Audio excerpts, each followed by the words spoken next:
Hello students, चलिए आज हम देखते हैं आगे के क्वेश्चंस। SN1 SN2 मैकेनिज्म पे बेस्ड क्वेश्चंस कुछ करने हैं आज सॉल्व। उसमें सबसे पहले ये क्वेश्चन या बहुत आया हुआ है, कई बार पूछा हुआ है, why tertiary butyl bromide is more reactive towards SN1 reaction then N butyl bromide.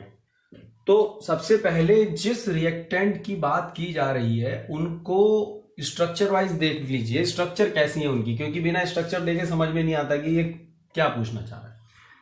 Tertiary butyl bromide बना लेते हैं पहले, CBr। इस पे ब्यूटाइल इस तरीके से हो कि वो टर्शियरी हो, ये हो गया टर्शियरी ब्यूटाइल ब्रोमाइड। और N butyl bromide, N butyl bromide क्या होता है? CH3 CH2 CH2 CH2 Br। ठीक है, तो ये दोनों रिएक्टेंट्स हैं। इन दोनों रिएक्टेंट में SN1 mechanism tertiary butyl bromide में ज्यादा क्यों होती है? इसमें ज्यादा वो तो होगी भाई। SN1 मैकेनिज्म जो होती है वो मैकेनिज्म का ऑर्डर होता है सबसे तेज टर्शियरी में, उससे धीमी सेकेंडरी में और उससे भी धीमी प्राइमरी में होती है। तो टर्शियरी में सबसे तेज होगी। अब क्यों होगी, वाई पूछ रहा है, तो इसमें तुम सीधा सीधा लिख दोगे because tertiary butyl bromide is tertiary carbocation formation बहुत जल्दी होता है। SN1 मैकेनिज्म में सबसे पहले क्या होना चाहिए? सबसे पहले हैलोजन हट जाना चाहिए अपने आप, और हैलोजन हटने के बाद जो कार्बोकैटायन बनता है उस कार्बोकैटायन पर कोई न्यूक्लियोफाइल बाद में पीछे से उसी जगह से अटैक करता है। तो ऐसा करने के लिए सबसे पहले जो कार्बोकैटायन बनेगा वही तो न्यूक्लियोफाइल को अट्रैक्ट करेगा, तो कार्बोकैटायन सबसे पहले बने। इसीलिए SN1 मैकेनिज्म में टर्शियरी कार्बोकैटायन सबसे पहले बनेगा, क्योंकि टर्शियरी कार्बोकैटायन सबसे ज्यादा स्टेबल होते हैं। स्टेबिलिटी का भी ऑर्डर यही होता है, टर्शियरी की स्टेबिलिटी सबसे ज्यादा, फिर सेकेंडरी की, फिर प्राइमरी की। तो टर्शियरी कार्बोकैटायन की स्टेबिलिटी ज्यादा है तो वो जल्दी से बन जाएगा और जल्दी से SN1 मैकेनिज्म कर लेगा, प्राइमरी नहीं कर पाएगा। सिमिलरली सेकेंड क्वेश्चन है, out of chlorobenzene and benzyl chloride. Out of chlorobenzene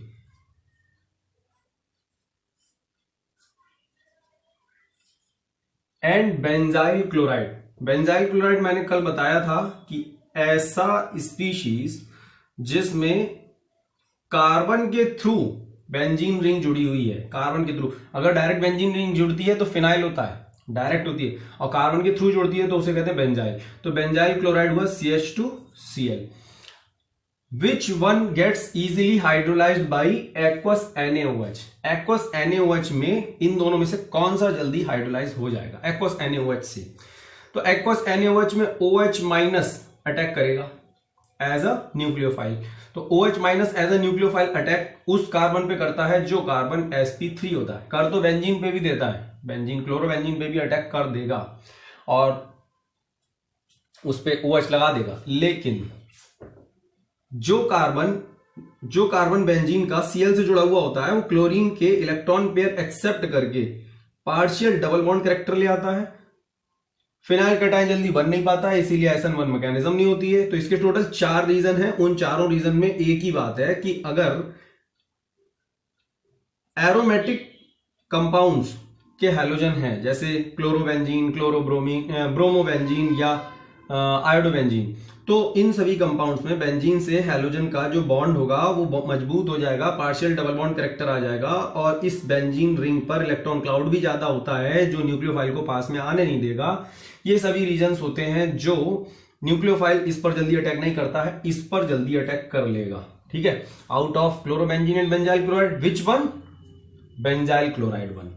benzyl chloride जल्दी हाइड्रोलाइज हो जाएगा। वाई? इसके वही रीजंस लिख दोगे, because in benzyl chloride chlorine is attached with sp3 carbon. Chlorine किससे अटैच्ड है? sp3 कार्बन से है, which can easily remove it's Cl minus and can easily attach any nucleophile. यहां पर न्यूक्लियोफाइल है OH minus, easily attach nucleophile. या हम कह सकते हैं कि इस वाले में क्लोरीन का पार्शियल डबल बॉन्ड कैरेक्टर है, लेकिन इसमें क्लोरीन का बॉन्ड सिंगल है, विच इज इजिली डिसोसिएटेबल, जो आसानी से जल्दी से टूट जाएगा। इसीलिए जल्दी हाइड्रोलाइज कौन करेगा? जल्दी हाइड्रोलाइज कौन होगा? Benzyl chloride. ठीक है, चलिए अगला क्वेश्चन है, write the structure of an isomer of C4H9Br। C4H9Br का एक ऐसा आइसोमर बनाइए which is most reactive toward SN1। फिर वही क्वेश्चन आया है, ये C4H9 ब्यूटाइल बन जाएगा। तो इस SN1 के लिए सबसे तेज रिएक्शन किस मैकेनिज्म में होती है, किस स्ट्रक्चर में होती है, टर्शरी में। तो टर्शरी कंपाउंड बना दो, CH3 CH3 CH3 Br। ठीक, एक Br हो गया, 3 3 6 3 9 हाइड्रोजन हो गए और 4 कार्बन हो गए। Tertiary butyl bromide will be most reactive toward SN1। Same question अभी पीछे भी आया था, तो ये दोनों ही क्वेश्चन आए हैं, बदल बदल के आया क्वेश्चन। ध्यान रखो, हमें ये ध्यान रखना है SN1 मैकेनिज्म सबसे तेज होती है टर्शरी में, यानी ऐसा कार्बन जिस पर हैलोजन जुड़ा हुआ है उसके तीनों साइड में एक एक एल्काइल ग्रुप जरूर होना चाहिए। सेकेंडरी में उससे धीमी होगी और प्राइमरी में सबसे धीमी होगी। अगला क्वेश्चन, अगला हमारा ये 4th क्वेश्चन है। स्ट्रक्चर्स दी हुई है 5th में 6th में, बहुत से ऐसे क्वेश्चंस हैं मेरे सामने जिनमें यही दिया हुआ है। स्ट्रक्चर दी हुई है, तो उन दोनों स्ट्रक्चर में पूछा बताओ दोनों में SN1 किसमें तेज होगा। सीधा सीधा SN1 ढूंढना है, क्या ढूंढो, प्राइमरी सेकेंडरी टर्शियरी। Cl जिस कार्बन पे जुड़ा है, ये कार्बन यहां पे है प्राइमरी, यहां Cl जिस पे जुड़ा है वो है सेकेंडरी, तो इसमें SN1 सबसे तेज होगा। ये वाली स्ट्रक्चर में SN1 तेज हो जाएगा।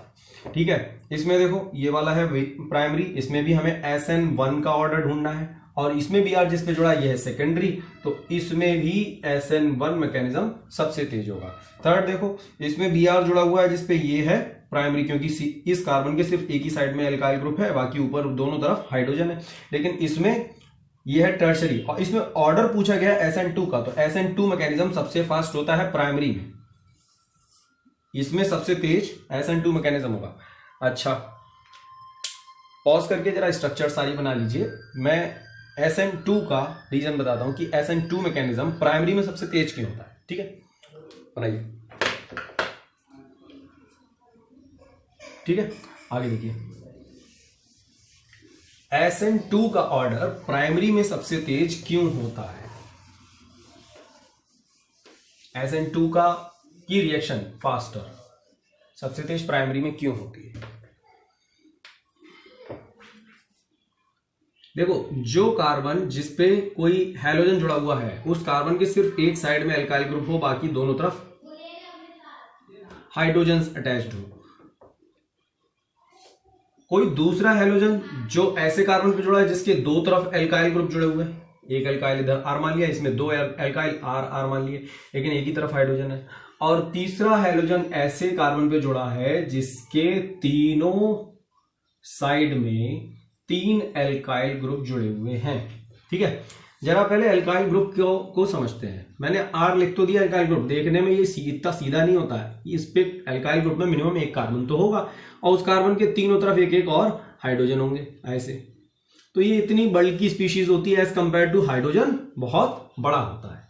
तो न्यूक्लियोफाइल इस कार्बन पर अटैक करता है। SN2 मैकेनिज्म में हैलोजन को हटाए बगैर न्यूक्लियोफाइल पीछे से अटैक करता है इस कार्बन पे, दूसरी साइड से, अपोजिट साइड से अटैक करता है, जिसकी वजह से हम लोग पढ़ेंगे कि SN2 मैकेनिज्म में इन्वर्जन हो जाता है, स्ट्रक्चर इन्वर्जन हो जाता है, जबकि SN1 में रिटेंशन रहता है।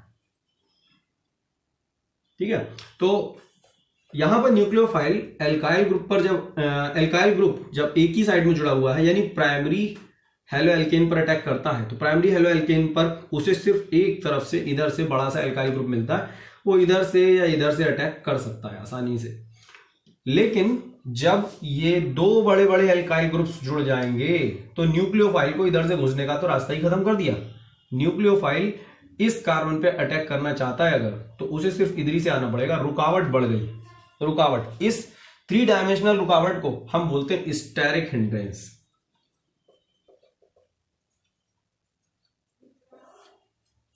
स्टेरिक हिंड्रेंस सेकेंडरी में बढ़ गया, और टर्शियरी में तो एक इधर से बल्कि, इधर से बल्कि, इधर से बल्कि, सब तरफ बल्कि, न्यूक्लियोफाइल जाए कहां से, और न्यूक्लियोफाइल घुस नहीं पाएगा, तो हैलोजन के सामने से उधर से अटैक कर नहीं पाएगा। तो टर्शियरी में तो SN2 मैकेनिज्म, SN1 नहीं, SN2 मैकेनिज्म टर्शरी में तो और धीमा हो जाएगा। तो सबसे धीमा ऑर्डर होता है टर्शरी में, फिर होता है सेकेंडरी में और फिर होता है प्राइमरी में SN2 का। और इसका उल्टा SN1 का ऑर्डर इस तरीके से होता है, टर्शरी में सबसे तेज, सेकेंडरी में उससे धीमा और प्राइमरी में सबसे धीमा। ये ऑर्डर SN1 का होता है, यानी SN2 और SN1 के ऑर्डर एक दूसरे के जस्ट अपोजिट है। ठीक है, तो इस चीज से हम लोग अब इस तरीके के सारे क्वेश्चंस डिसाइड कर सकते हैं। स्ट्रक्चर्स जो दी गई होंगी, जैसे हमें स्ट्रक्चर दिए गए आइसोमर इसके पूछे, तो इसके आइसोमर्स हमने सभी बना के अलग अलग देख लिए और उन आइसोमर्स में चेक कर लिया कौन प्राइमरी, कौन सेकेंडरी, कौन टर्शरी। और प्राइमरी, सेकेंडरी, टर्शरी पहचानने के बाद हम ये डिसाइड कर लेंगे कि SN1 उसमें सबसे तेज होगा या SN2, क्योंकि हम SN2 में जानते हैं कि टर्शरी में सबसे धीमा होता है, सेकेंडरी में उससे तेज, प्राइमरी में उससे तेज। और रीजन भी अगर पूछेगा तो SN2 के लिए रीजन बताया जाएगा स्टेरिक हिंड्रेंस, और जबकि SN1 के लिए बताया जाएगा स्टेबिलिटी ऑफ कार्बोकैटायन। कार्बोकैटायन जो ऐसा जिसमें सबसे ज्यादा स्टेबल बनेगा, टर्शरी कार्बोकैटायन सबसे ज्यादा स्टेबल होता है, इसीलिए SN1 मैकेनिज्म टर्शरी में सबसे तेज हो जाती है, उससे धीमी सेकेंडरी में, उससे धीमी प्राइमरी में होती है। ठीक है, तो ये हमारा SN1 SN2 मैकेनिज्म पर बेस्ड अगर क्वेश्चन आता है कि पहचानो गिवन कंपाउंड्स 2 में से 3 में से कौन सा SN1 रिएक्शन सबसे तेज करेगा, SN2 रिएक्शन सबसे तेज करेगा, उसमें सिर्फ पहचानना है कि ये तीनों में से क्या है। ठीक है, चलिए अगला क्वेश्चन हम देखते हैं। Predict the major product formed when sodium ethoxide. Sodium ethoxide, नाम से पहले स्ट्रक्चर बना लो, है क्या चीज, Na(C2H5ONa), sodium ethoxide. Sodium ethoxide reacts with tertiary butyl chloride. पहले तो टर्शरी ब्यूटाइल क्लोराइड बनाओ, तो CH3C CH3CH3 Cl। वीडियो बार बार देखते रहोगे तो यही स्ट्रक्चर याद होती चली जाएगी, टर्शरी ब्यूटाइल क्लोराइड। बहुत से बच्चों को तो टर्शरी ब्यूटाइल क्लोराइड की स्ट्रक्चर ही याद नहीं कि वो कैसे बना है। आज इतने 3-4 क्वेश्चंस तो शायद आ चुके हैं जिसमें बार बार यही टर्शरी ब्यूटाइल क्लोराइड या ब्रोमाइड बार बार बनाना पड़ा। ठीक है, चलो ये देखते हैं इसमें होगा क्या। Predict the major product formed when this react with this. तो इन दोनों में जब रिएक्शन होगी तो मेजर प्रोडक्ट क्या बनेगा। एक बात याद रखो, टर्शरी ब्यूटाइल क्लोराइड एक तरीके का हेलो एल्केन, और हेलो एल्केन में इस चैप्टर में हम लोग पढ़ रहे हैं SN1 और SN2 मैकेनिज्म की रिएक्शन, जिनमें एक न्यूक्लियोफाइल अटैक करता है। न्यूक्लियोफाइल खुद होता है नेगेटिव स्पीशीज, ये तो रिएक्टेंट है। तो इसमें नेगेटिव स्पीशीज कौन है, सोडियम मेटल, तो भाई प्लस रहता है, तो बचा हुआ नेगेटिव। ये नेगेटिव स्पीशीज इस तरीके से अटैक करता है, न्यूक्लियोफाइल इस तरीके से अटैक करता है कि वो Cl को हटाता है और खुद उस जगह पे जाके जुड़ जाता है, यानी ये यहां पे जोड़ दो। बस क्या करना है, CH3C CH3 CH3 CH3C CH3 CH3 और Cl Na के साथ हटा दो और OC2H5 यहां पीछे जोड़ दो, OC2H5 ये बन जाएगा। ठीक है, तो ये भाई मेजर प्रोडक्ट उसने पूछा था, बन गया।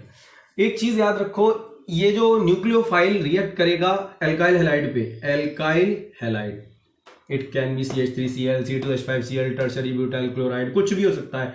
उस पर अगर कोई न्यूक्लियोफाइल अटैक करता है तो न्यूक्लियोफाइल नेगेटिवली चार्ज होता है, वो अटैक करके X को हटाएगा, X माइनस बना के निकाल देगा, और बचा क्या, R न्यूक्लियोफाइल वहां पे जुड़ जाएगा। ठीक है, इस मैकेनिज्म पे बेस्ड टोटल 14 रिएक्शंस हैं जो मैंने अलग अलग बता रखी है। अभी मैं फिर से अभी रिवाइज करा दूंगा, बता दूंगा। उन सभी रिएक्शंस में सब में एक ही चीज हमें काम करनी है, किसी तरीके से ढूंढो कौन है न्यूक्लियोफाइल। अगर तुमने न्यूक्लियोफाइल पहचान लिया तो हेलोजन हटाओ, उसकी जगह पे वही लगा दो, और वहीं लगाओ जहां पे ये था, जहां पे जैसे सोडियम के थ्रू ये पूरा न्यूक्लियोफाइल जुड़ा हुआ था, तो यही चीज उठा के Cl पर लगा देनी है, बन गया प्रोडक्ट। ठीक है, तो अब हम सबसे पहले कुछ रिएक्शंस उसी टाइप की देखते हैं जिसमें एल्काइल हैलाइड पे कोई न्यूक्लियोफाइल अटैक करेगा और कोई प्रोडक्ट बनेगा।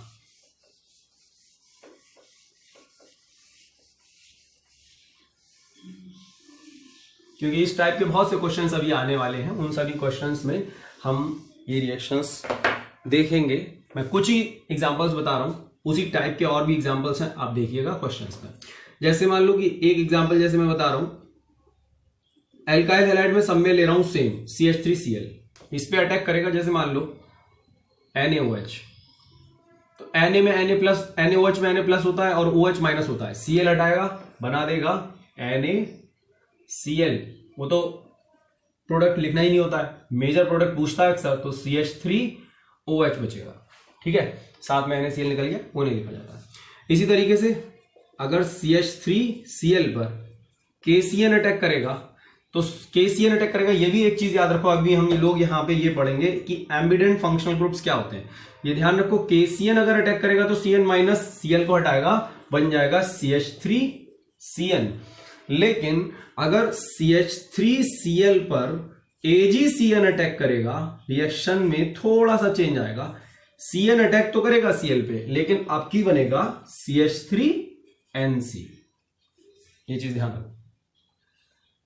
साइनाइड एक ऐसा फंक्शनल ग्रुप है, कार्बन और नाइट्रोजन के बीच में ट्रिपल बॉन्ड होता है, कार्बन पे नेगेटिव चार्ज होता है, नाइट्रोजन पर लोन पेयर होता है।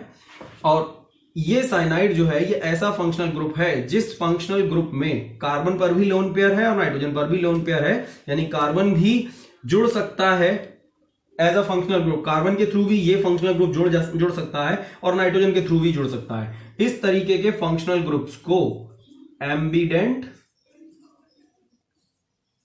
फंक्शनल ग्रुप बोला जाता है। ठीक है, तो साइनाइड एम्बिडेंट फंक्शनल ग्रुप है। इसी तरीके से एक और होता है नाइट्रो, NO2। ये नाइट्रोजन के थ्रू भी जुड़ सकता है और ऑक्सीजन के थ्रू भी जुड़ सकता है। अगर ऑक्सीजन के थ्रू जुड़ता है तो इसे लिखते हैं ONO। ठीक है, नाइट्रोजन के थ्रू NO2। इसी तरीके से एक और फंक्शनल ग्रुप होता है थायोसाइनाइड, SCN। ये सल्फर के थ्रू भी जुड़ सकता है या NCS, नाइट्रोजन के थ्रू भी जुड़ सकता है। ठीक है, एम्बिडेंट फंक्शनल ग्रुप हम अभी यहां पे पढ़ रहे हैं। अभी इसको कोऑर्डिनेट कंपाउंड्स में, कॉम्प्लेक्स कंपाउंड्स या कोऑर्डिनेट कंपाउंड्स वाले चैप्टर में भी पढ़ोगे, वहां पे ये होते हैं एम्बिडेंट लिगैंड्स के नाम से। ठीक है, तो यहां पर हम एम्बिडेंट फंक्शनल ग्रुप्स के नाम से पढ़ रहे हैं, साइनाइड, नाइट्रो और थायोसाइनाइड। ये तीनों ही एम्बिडेंट फंक्शनल ग्रुप्स होते हैं। ठीक है, तो इन पर भी एक रिएक्शन देख लेते हैं। जैसे अगर हमें CH3Cl पर AgNO2 से अटैक कराना पड़ा तो नाइट्रो ग्रुप अटैक करेगा Cl पर, नाइट्रो माइनस होता है, Ag प्लस होता है, तो नाइट्रो अटैक करेगा और बनेगा CH3NO2। ठीक है, लेकिन अगर मार्कर की खत्म हो रही है, CH3Cl पर अगर KNO2 अटैक करता है तो KNO2 में NO2Cl को हटा देगा और इस केस में NO2Cl को हटा देगा, बनेगा CH3ONO। ठीक है, तो इस टाइप से हमें बस ये पहचानना है कि रिएक्टेंट में न्यूक्लियोफाइल कौन है। न्यूक्लियोफाइल पहचान लिया, फिर हैलोजन पे अटैक करके हैलोजन को हटा के न्यूक्लियोफाइल जोड़ दिया। और एम्बिडेंट फंक्शनल ग्रुप्स के केस में थोड़ा ध्यान रखना है कि न्यूक्लियोफाइल जुड़ेगा कैसे। KCN है तो CN जुड़ जाएगा, AgCN है तो NC जुड़ जाएगा, AgNO2 है तो NO2 ही जुड़ेगा और KNO2 है तो ONO जुड़ेगा। ठीक है, इस तरीके से रिएक्शंस याद रखनी है। ऐसे ही अगर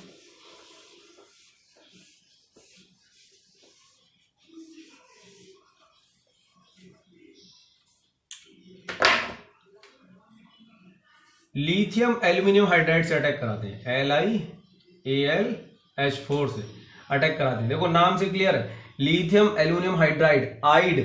देखो 9th में पढ़ा होगा, 9th में बहुत छोटी क्लास में ये चीज सिखा दी जाती है।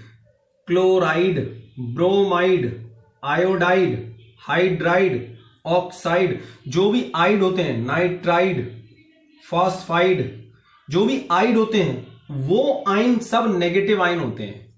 अब वो सब नेगेटिव आयन अपने एटम की, अपने सिंगल एटम से बने हुए होते हैं। वो सभी नेगेटिव आयन्स सिंगल एटम से बने हुए होते हैं और अपनी एक्चुअल वैलेंसी में ही बने होते हैं। फॉर एग्जांपल Cl की वैलेंसी 1 होती है तो इसकी -1 चार्ज होगा, क्लोराइड Cl -1, हाइड्राइड, हाइड्रोजन की 1 वैलेंसी होती है तो -1, ऑक्साइड, ऑक्सीजन की 2 वैलेंसी होती है तो -2, -3, P -3। तो इस तरीके से आइड, हमें यहां पे पता चल गया कि लिथियम एल्युमिनियम हाइड्राइड है तो इसमें स्ट्रक्चर को H माइनस, हम बस यहां पे ध्यान रखेंगे H माइनस यहां से अटैक करेगा और CH3H बनेगा, बाकी कुछ बने हमें नहीं मतलब। इसी तरीके से जैसे अगर वाटर से अटैक कराया जाए H2O से, तो H2O में याद रखा करो HOH होता है, OH माइनस मिल गया, Cl पे अटैक करेगा, CH3OH बना देगा अल्कोहल। अभी एक रिएक्शन हम लोग पढ़ चुके हैं सोडियम इथॉक्साइड वाली, उसमें वही हुआ था, सोडियम हट के इथॉक्साइड जुड़ गया था। एक और देखते हैं NH3, अगर मान लो अमोनिया अटैक करता है तो अमोनिया की स्ट्रक्चर बना लेते हैं NHHH। इस केस में नाइट्रोजन की इलेक्ट्रोनेगेटिविटी ज्यादा है तो नाइट्रोजन नेगेटिव रहेगा, हाइड्रोजन प्लस टूटेगा, हमें तो नेगेटिव वाला स्पीशीज चाहिए, यानी कि NH2 अटैक करेगा, Cl हटाएगा, यहां पे क्या बनेगा CH3NHH। ये क्या मिल गया, ये तो एमाइन हो गया, आइए समझ में। और अगर यही एमाइन अटैक कर जाए फिर से HNHH, ये भी गया।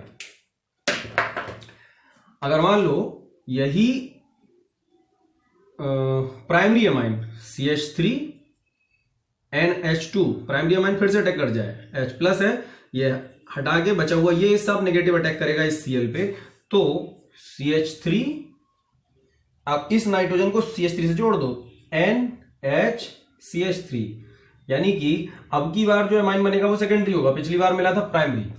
एल्काइल हैलाइड को अमोनिया से रिएक्ट कराओ, प्राइमरी अमाइन मिलेगा, एल्काइल हैलाइड को प्राइमरी अमाइन से रिएक्ट कराओ, सेकेंडरी अमाइन मिलेगा, और अगर तुमने सेकेंडरी अमाइन से रिएक्ट कराया तो टर्शरी अमाइन मिलेगा। ठीक है, बस ये जान लो, ये ध्यान रखो, ये ढूंढ लो किसी तरीके से कि रिएक्शन में रिएक्टेंट क्या है और रिएक्टेंट का न्यूक्लियोफाइल क्या बन रहा है जो एल्काइल हैलाइड पे अटैक करेगा। बस ये चीज अगर हमें क्लियर हो गई, ये चीज हमने अगर क्लियरली निकाल ली तो हम पता लगा लेंगे कि प्रोडक्ट क्या होगा। मेजर प्रोडक्ट अक्सर पूछता है कई सारी रिएक्शंस में।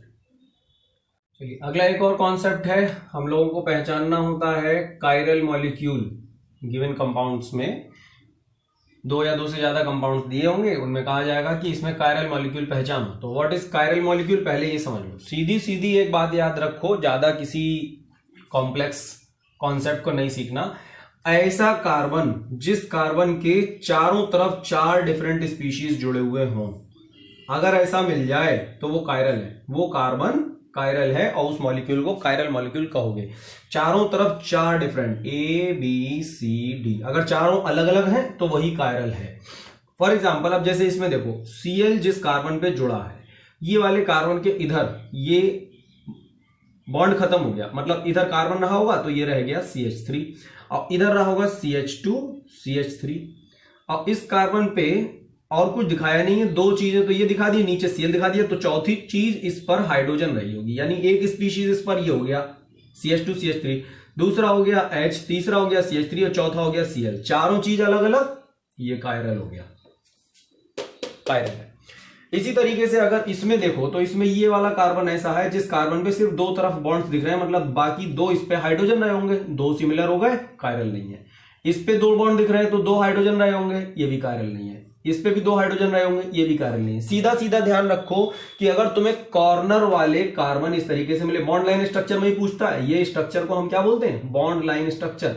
बॉन्ड लाइन स्ट्रक्चर में अक्सर पूछता है कि कायरल मॉलिक्यूल पहचानो, तो कायरल मॉलिक्यूल पहचानने के लिए सबसे पहले तुम कहीं पे कोने वाले जितने भी कार्बन है उनको ढूंढ लो। कोने वाले कार्बन तो कभी भी कायरल हो नहीं सकते, और टर्मिनेटिंग एंड पर कुछ नहीं है तो टर्मिनेटिंग एंड को माना जाता है CH3, उस पे तो 3 हाइड्रोजन हो गए, सिमिलर 1 से 3 हो गए, तो वो भी कायरल नहीं हो सकता, रह गया इधर Cl है ये वाला कार्बन, तो किसी भी तरीके से ये कायरल नहीं है। अब जरा इसमें देखते हैं कि इसमें कायरल कौन सा है। ये भी क्वेश्चन आया हुआ है, ये क्वेश्चन नंबर 9 मैंने बताया था, ये 2014 का आया हुआ है, ये क्वेश्चन है 2018 का। अब देखो इसमें ये जो कार्बन है, जिस कार्बन पे एक तरफ OH लगा है, इधर कुछ नहीं दिख रहा है तो मतलब ये तो CH3 है, और इधर ये इतना बड़ा बवाल लगा हुआ है, ये CH होगा, इस CH के ऊपर ये CH3 होगा और फिर इधर ये CH3 होगा, मतलब कि ये इतना पूरा स्पीशीज यहां जुड़ा हुआ है, इधर OH है, इधर CH3 है, तो 3 ही बॉन्ड दिख रहा है, तो चौथा तो इसके पास हाइड्रोजन रहा होगा, यानी कि इन चारों डिफरेंट स्पीशीज में इस कार्बन पे ये चारों स्पीशीज डिफरेंट है, तो ये कार्बन कायरल कार्बन है दिस इज कायरल कंपाउंड, ये वाला कायरल कंपाउंड हो जाएगा। अब इसमें देखते हैं, तो इसमें ये कार्बन ऐसा है जिस कार्बन के नीचे OH लगा है। अब इधर की और इधर की जरा स्ट्रक्चर देखो, सेम मिल गई, मतलब ये दोनों स्ट्रक्चर सेम है, तो ये कार्बन तो कायरल नहीं हो सकता। भाई ये चेक कर लेना, सारे कार्बन चेक करने हैं कि सारे कार्बन ही अगर कायरल ना हो तभी कह सकते हैं ये कंपाउंड कायरल नहीं है। तो सारे कार्बन चेक कर लो, ये वाला तो फिलहाल नहीं रहा क्योंकि इसके इधर और इधर दो तरफ सेम स्पीशीज मिल गए। अब इस कार्बन को चेक कर लो, क्योंकि टर्मिनेटिंग कार्बन तो कभी कायरल होता ही नहीं है। बॉन्ड लाइन स्ट्रक्चर दिखे और उसमें तुम्हें टर्मिनेटिंग कार्बन दिखे, तो टर्मिनेटिंग कार्बन मैंने क्या बताया, CH3 होता है। और टर्मिनेटिंग कार्बन अगर CH3 है तो उस पर 3 एक से स्पीशीज हो गए, हमें चारों अलग अलग चाहिए, कायरल नहीं है।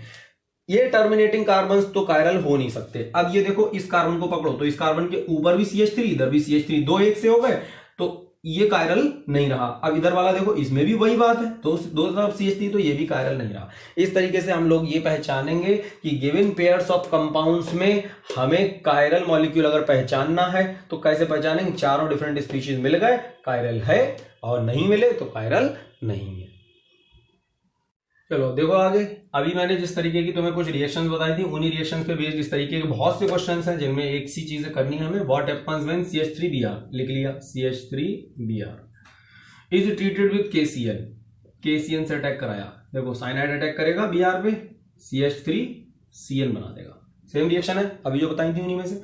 व्हाट हैपेंस व्हेन, देखो मैंने यहाँ पे इसकी शॉर्ट टर्म बना लिया है, इसको ध्यान रखना, जहां लिखा हुआ मिल जाए WHW समझ लेना, उसका मतलब है व्हाट हैपेंस व्हेन। केमिस्ट्री में बहुत जगह आएगा, मुझे क्वेश्चन लिखना पड़ता है, इसीलिए मैं WHW लिख रहा हूं। इथाइल क्लोराइड मतलब C2H5Cl is treated with KOH, इसको KOH से अटैक कराया जाएगा, तो KOH वही काम होगा, OH माइनस अटैक करेगा Cl पे, बना देगा C2H5OH, ठीक है। तो इस तरीके से इस टाइप की रिएक्शंस हमें बहुत सारी अभी मिलेंगी जिनमें हमें न्यूक्लियोफाइल ही पहचानना है, ठीक। तो अगला क्वेश्चन देखते हैं, predict order of reactivity of 4 isomeric bromobutanes, 4 isomeric bromobutanes. पहले ब्रोमोब्यूटेन के आइसोमर्स क्या क्या हैं वो बनाएंगे, फिर उसमें ऑर्डर ऑफ रिएक्टिविटी चेक करेंगे, किसकी, SN1 की, किसमें SN1 तेज होती है, किसमें धीमी होती है। तो पहले ब्रोमोब्यूटेन्स की चारों की स्ट्रक्चर बनाते हैं, सीधा सीधा CH3 CH2 CH2 CH2 Br, CH3 CH Br CH2 CH3, 1 2 3 4 पे, ठीक है। और स्ट्रक्चर क्या बन सकती है, बाकी किनारे लगाओगे तो यही आएगी। अगली स्ट्रक्चर में चेन बदल दो, एक CH3 CH2 Br CH3, ठीक है। और अब एक काम करते हैं, एक तो वही बन जाएगा easily, tertiary butyl bromide, CH3 Br। 4 isomers की बात कर रहा था, ये चारों बन गए, ठीक है, ब्रोमोब्यूटेन्स के। अब इनका SN1 रिएक्शन का ऑर्डर क्या होगा, तो इन चारों को नंबर दे देते हैं, A B C और D। SN1 मैकेनिज्म सबसे तेज होती है टर्शरी में, और साफ साफ दिख रहा है ये वाला है टर्शरी, तो सबसे तेज तो हो गई D में। उसके बाद सेकेंडरी, अब सेकेंडरी में एक हमारा ये है और ये तो प्राइमरी है, ये भी प्राइमरी है, तो सेकेंडरी यही लिख लो B। D से धीमी होगी B में, D में सबसे तेज होगी, SN1 मैकेनिज्म D में सबसे तेज, फिर उससे धीमी होगी B में। अब B से धीमी A और C दोनों में डिसाइड करना है, तो B से धीमी होगी C में और उसके बाद होगी A में। भाई कैसे डिसाइड कर लिया,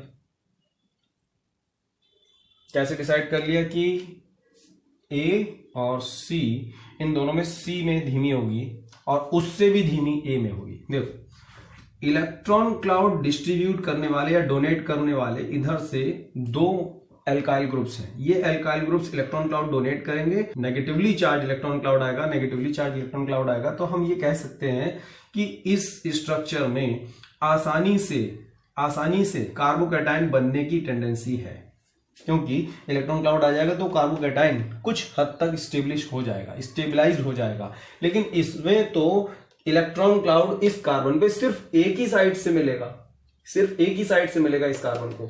तो हम कह सकते हैं इस पर इलेक्ट्रॉन क्लाउड ज्यादा नहीं आ पाएगा, तो इसका कार्बोकैटायन बहुत कम स्टेबल है, तो इसमें सबसे धीमी होगी, ए में सबसे धीमी, फिर उसके बाद सी वो भी प्राइमरी है, फिर बी और उसके बाद डी जो कि टर्शियरी है। तो इसका ऑर्डर इस तरीके से भी लिख सकते हो। तो इसका ऑर्डर हम ये लिखेंगे डी बी सी ए, और इसमें ऑर्डर में हम इनके नाम लिख देंगे। डी पे क्या लिखेंगे?